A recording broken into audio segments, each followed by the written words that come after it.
like to go now to a financial issue, a matter of community, before my boss takes over.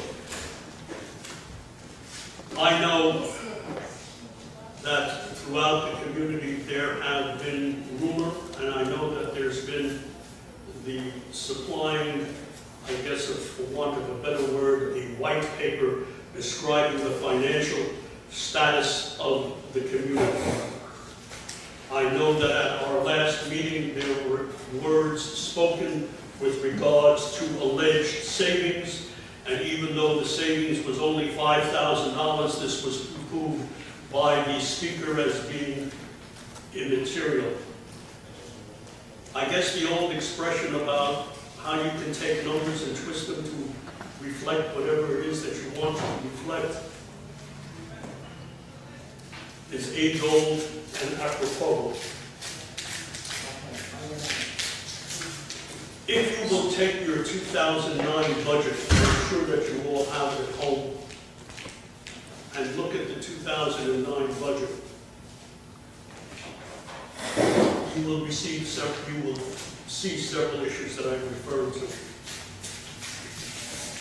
And I'm only going to point out two issues. Issue number one is that with respect to bad debt, that line carries an $800 funding. Even in 2008, there was bad debt. There were at least 30 people who weren't paying, which means that approximately $5,600 a month was not being collected for the purposes of funding the budget, funding the reserves, if in fact that's what occurred. And we won't know that until the audit is complete.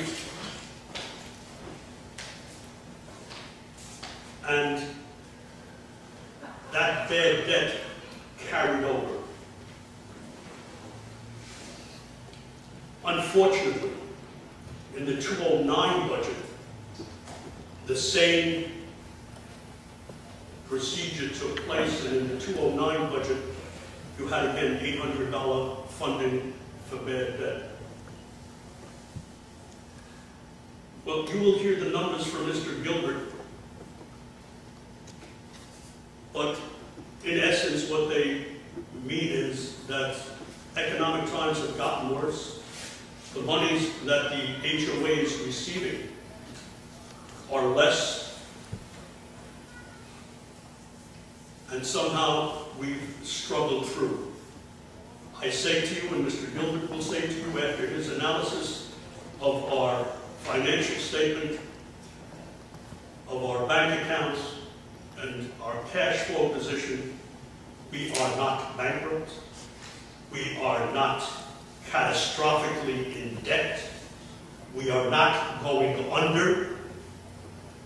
Do we have an issue? Sure we have an issue. Every HOA has an issue with people who aren't paying. It's not unique, so to speak, to Summit Trail. The other issue was that billings from 2008 were carried into 2009. So where 2008 monies should have been used for these billings, 2009 money was used, which caused a deficit in particular areas. The most common area, or the area that comes uniquely to mind, is that of the attorney area. In 2008, if you look at the 2008 end statement, there was $15,500 spent for the attorney on a budget of $7,000. So they were $8,700 over budget on the attorney.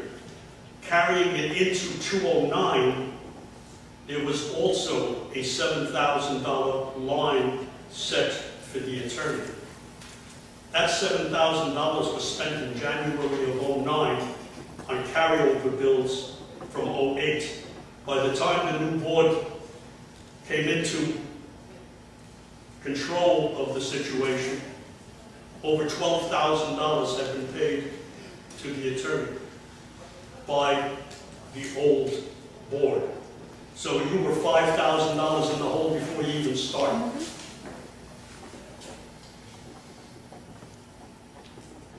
And that, in essence, leads us to the place we are going now,